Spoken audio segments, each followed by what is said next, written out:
నేను మాత్రం మా ఇద్దరు పిల్లల్ని క్వాలిటీ ఎడ్యుకేషన్ అందించే ఉల్లంపర్రు మాంటిసోరీ స్కూల్లో మాత్రమే చదివిస్తాను. ఇలా అన్నీ ఉన్న చోట మన పిల్లల్ని చదివిస్తేనే వాళ్ళకి మంచి భవిష్యత్తు ఉంటుంది. నాకు అన్ని నెంబర్ 1 కావాలి.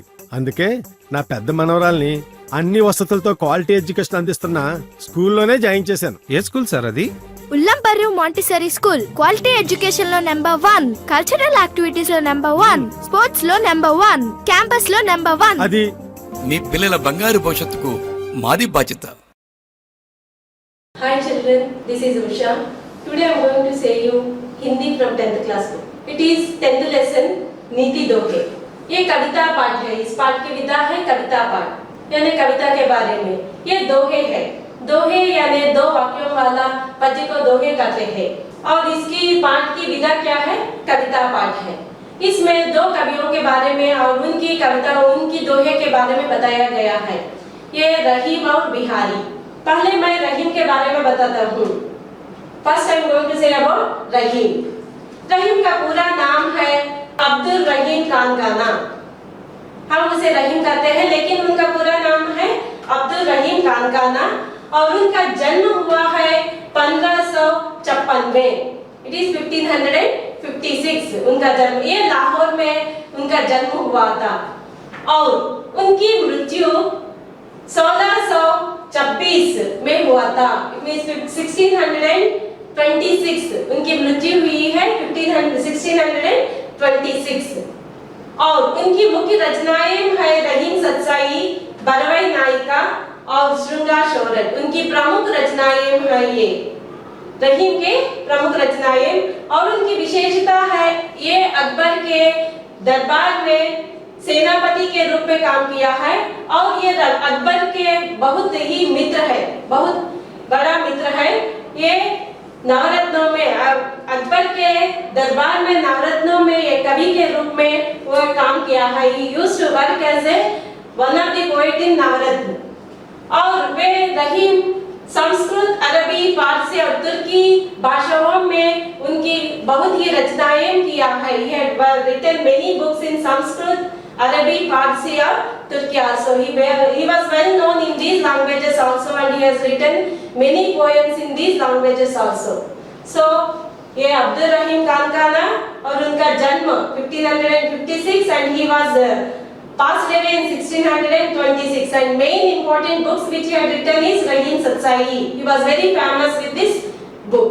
और रहीम दास हमें उनकी कविताओं में नीति के बारे में used to say some morals. Whatever the poem he had written, we used to get some moral or some message from that poem. Whatever the poems he says. So 2 poems from the poems which was written by Rahim, we are going to know about 2 दोहे. और ये first one is कही रहीम संपत्ति सगे बनत बहुत बहुरीत, विपत्ति कसौटी जे कसे तेई सांचे मीत. इस दोहे का अर्थ यह है कि see first of all look at here. कही रहीमन संपत्ति सगे. कही, कही कहना. कही का अर्थ है कही, का अर्थ है कहना. रहीम, रहीमदास. संपत्ति, संपत्ति यानी वेल्थ. सगे, सगे यानी relations, the friends, whatever the friends are there. So banat, banat, banna, it means to become. Bahut, so many members. Bahu, different types of. Reet, different types they will be. So first line, the meaning for that is kahi rahiman sampatti sage. kahi रहीम दास ये कहता है कि संपत्ति होने से हमें बहुत मित्र बनते हैं. सगे यानी मित्र. हमें बहुत संपत्ति है तो बहुत मित्र होते हैं.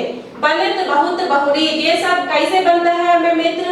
बहुत बहुरीतों में different types they will form in, they will try to become our friends in different types. So next line, विपत्ति कसौटी जे कसे. विपत्ति यानी विपत्ति, troubles, whenever we are having troubles. कसौटी, when we face them. जे कसे, जे whoever stays. कसे यानी stays. So when we are having troubles, when we face the troubles at that time, whoever stays with us. तेई साचे मीत. तेई, they only. साचे, सच्चे यानी रियल. मीत, मीत यानी मित्र. यानी इसका अर्थ यह है कि विपत्ति के समय जो हमारे साथ रहता है वही हमारे सच्चे मित्र बनता है. सो कहीं रहीमन संपत्ति सही। सो रहीमदास हमें ये कहता है कि हमारे पास मित्र के रूप में सभी लोग हमारे पास आता है, मित्र बनता है, क्योंकि हमारे पास जो भी संपत्ति है उसके लिए आने वाले मित्र बहुत लोग होता है। लेकिन जब हमें विपत्ति आता है, जो हमारे साथ रहता है उस समय वे ही हमारा सच्चा मित्र बनता है। यानी it means that many friends will form to us, many friends will come towards us when we are having so much of wealth with us. But those are not the real friends, but the real friends or the best friends will be the only those whoever stays with us when we are having the troubles. They are the real friends. इस दोहे में हमें रहीमदास ये बताते हैं कि सच्चे मित्र कौन होता है। Many friends will be there, but who is the real friend? About that it was said in this poem. So दूसरा पद ये है कि रहीमन पानी राखिए, बिन पानी सब सून, पानी गए ना उबरे, मोती मनुष्य चून। इस पद्य में, इस दोहे में रहीमदास रहीमन पानी राखिए, रहीमदास ये कहता है कि पानी शब्द को 3 अर्थों में बताया गया है। It was said in 3 meanings about that पानी in this poem. So about first one is इज्जत, गौरव, respect, and second one is चमक, shining, and third one is जल, water, which you already know about it. So इस दोहे में रहीमदास पानी के 3 अर्थों में बताया गया है और ये कहता है कि रहीम पानी राखिए। रहीमदास ये कहता है कि हमें पानी का, हमारे जीवन में पानी शब्द का बहुत ही आवश्यकता है।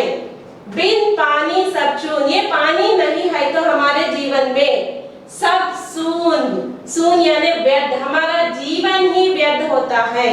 और पानी गए ना उबरे, पानी नहीं है तो पानी गए, not there means ना उबरे, मोती मानुज शून, there will be no importance towards the मोती के लिए चमक की बहुत ही आवश्यकता है, क्योंकि हम जानते हैं कि मोती को उसकी चमकने के कारण ही उसका बहुत ही कीमती होता है। और मनुष्य के लिए गौरव, इसी प्रकार मनुष्य को गौरव के बिना जीना व्यर्थ होता है। चूने यानी लाइन, वो पानी से मिलने से ही उसका उपयोग होता है। इस पद्य में रहीमदास ये कहता है कि पानी के बिना हमारा जीवन व्यर्थ होता है, क्योंकि पानी को रहीमदास ने 3 अर्थों में बताया गया है। यह मनुष्य के लिए इज्जत और मोती के लिए चमक और चूने के लिए, सून के लिए हमें पानी की, जल की बहुत ही उपयोगिता है। So here the Rahimdas is saying to us the word pani is very important in our life because it was being treated, it is said in 3 ways: the respect or the shining or the water. So here for the moti yani for the pearls, moti yani pearls, for that if there is no shining there will be no value for that. We know that many garlands we will be having in our life, but they will be there only for few days.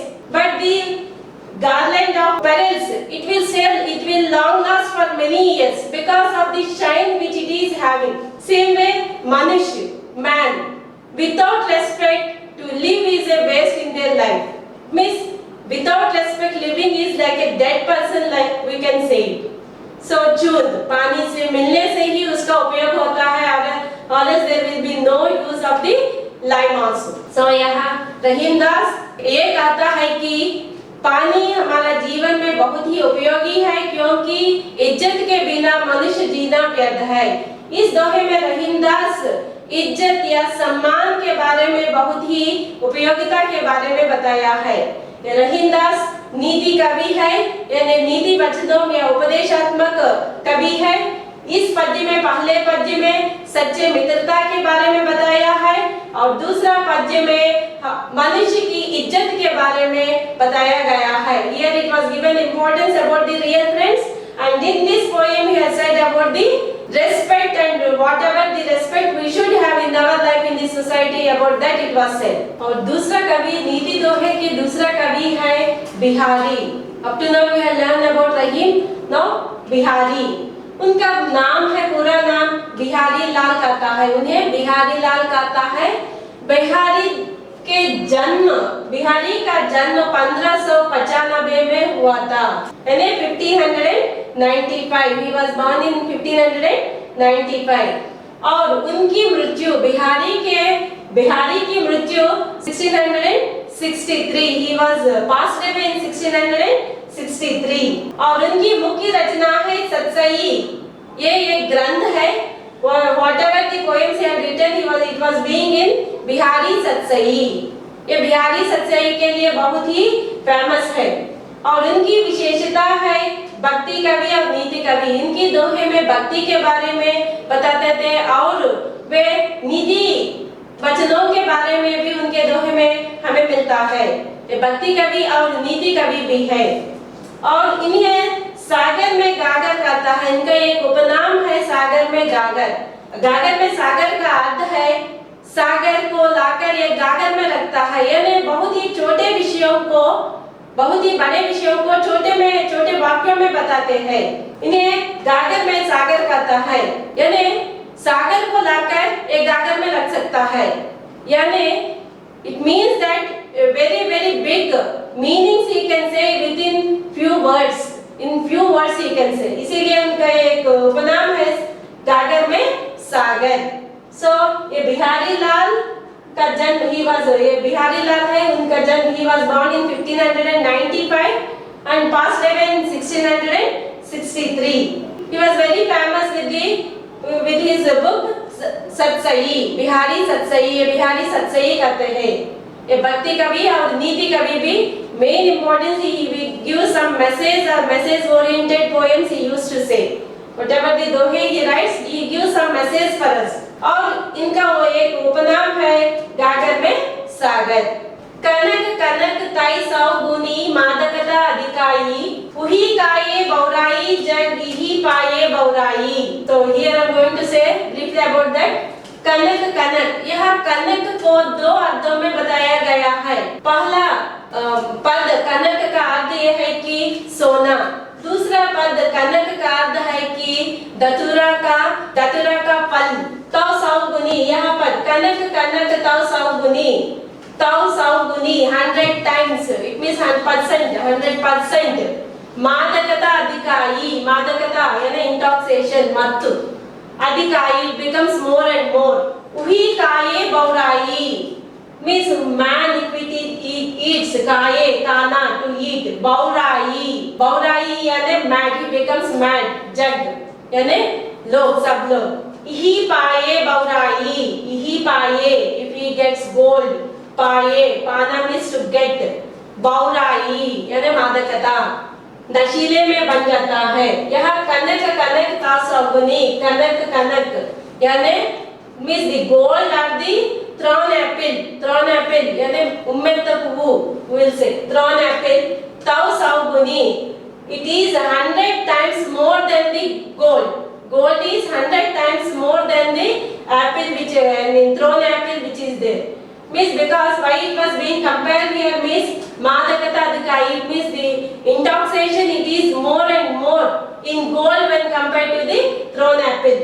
uhi kaye, why it was means here it was clearly he saying uhi kaye, if you eat that thorn apple खाने से क्या होता है, जब लोग जग में पागल बन जाता है, इसे खाने से हमें intoxication, we will get some intoxication। ही पाये बौराई, if you get that gold we will become the man। So here clearly he says that here about the gold and the thorn apple he was comparing them। Gold is so much of intoxication or so much of mad feeling we will get when we eat the thorn apple। It is 100 times more than that thorn apple, because if we eat it we will get some mad, we will become some mad when we eat that thorn apple। But the gold, if you get the gold, संपत्ति, यह संपत्ति अधिक होने से क्या होता है, मनुष्य ये इस प्रकार का बनता है कि वो कुछ बढ़कर बातें करता है या हमें अपने आप को बहुत ऊंचा समझता है अधिक संपत्ति मिलने पर। यानी संपत्ति यह कनक, gold, it was being compared with the wealth।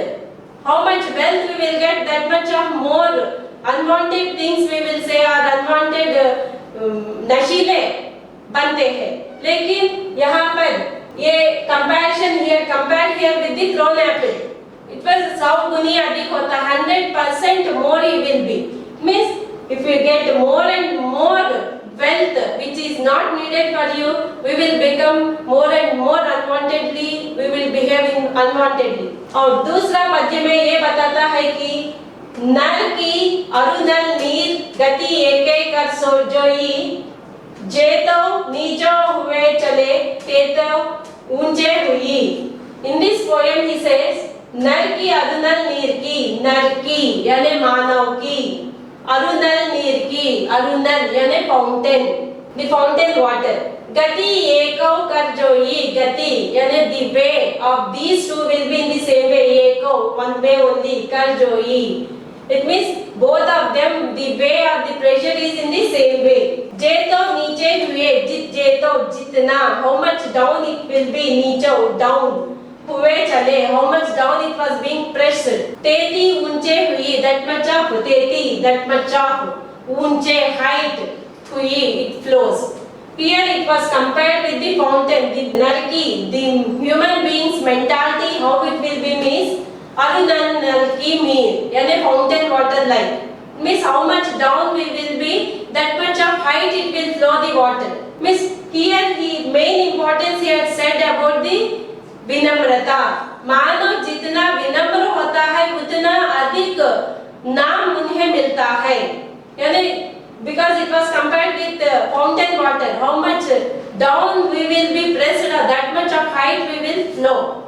उसी प्रकार much of polite we will be, that much of name and fame we will get. Here he was compared with the fountain water. So how much of pressure will we have, same way how much of polite and calm we will be there, that much of name and fame we will get. From this poem he says about that. नर की अरुणल नीर की, मानव और the human being and the fountain water it was compared. उनकी गति एक है, the way or the method will be in the same way. It here down he was said that how much it was pressed or how much we will be polite, that much of height we will flow or that much of high peaks we will reach.